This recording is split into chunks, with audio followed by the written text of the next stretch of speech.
നരകം. അതിൽ പ്രവേശിക്കുന്നത് അവിശ്വാസികളും ശേഷം പാപികളായ സത്യവിശ്വാസികളും പിന്നെ കപടവിശ്വാസികളുമാണ്. 1999 ആളുകൾ അതിൽ പ്രവേശിക്കും. നരകത്തിന് 7 കവാടങ്ങളുണ്ട്. അതിന്റെ ചൂട് ഇഹലോകത്തെ തീയുടെ ചൂടിനേക്കാൾ 70 ഇരട്ടിയാണ്.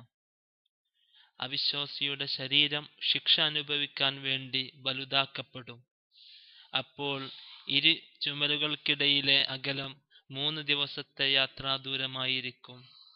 അവന്റെ അണപ്പല്ല് ഉഹുദ് പർവ്വതം പോലെയായിരിക്കും.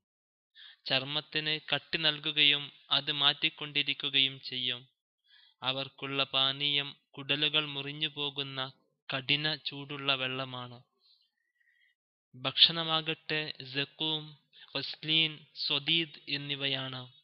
ഏറ്റവും കുറഞ്ഞ ശിക്ഷ ലഭിക്കുന്നത് പാദങ്ങൾക്കടിയിൽ 2 തീക്കനൽ വെക്കപ്പെടുകയും തന്മൂലം തലച്ചോറ് തിളച്ചുകൊണ്ടിരിക്കുകയും ചെയ്യുന്നവനാണ്. ചർമ്മങ്ങൾ വെന്തെരിയുക, ഉരുകുക, കരിഞ്ഞു പോകുക, വലിച്ചിഴക്കപ്പെടുക എന്നിവ അവിടെയുണ്ടാകും. ചങ്ങലകളും വിലങ്ങുകളും നരകത്തിലുണ്ട്. അത് അത്യധികം ആഴമേറിയതാണ്. അതിലേക്ക് ഒരു കുട്ടിയെ ഇട്ടാൽ അടിത്തട്ടിലേക്ക് എത്തുമ്പോഴേക്ക് 70 വർഷം പിന്നിട്ടിരിക്കും. അതിലെ വിറക് അവിശ്വാസികളും കല്ലുകളുമാണ്. അതിലെ കാറ്റ് വിഷമുള്ളതും കരിമ്പുക നിറഞ്ഞതുമാണ്. വസ്ത്രം അഗ്നിയുടേതാണ്. അത് എല്ലാത്തിനെയും തിന്നു നശിപ്പിക്കും.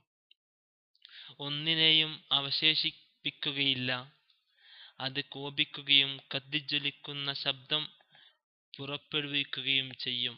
അതിന്റെ ജ്വാല ചർമ്മങ്ങളെ കരിച്ചു അസ്ഥികളിലേക്കും ഹൃദയത്തിലേക്കുമെത്തുന്നതാണ്.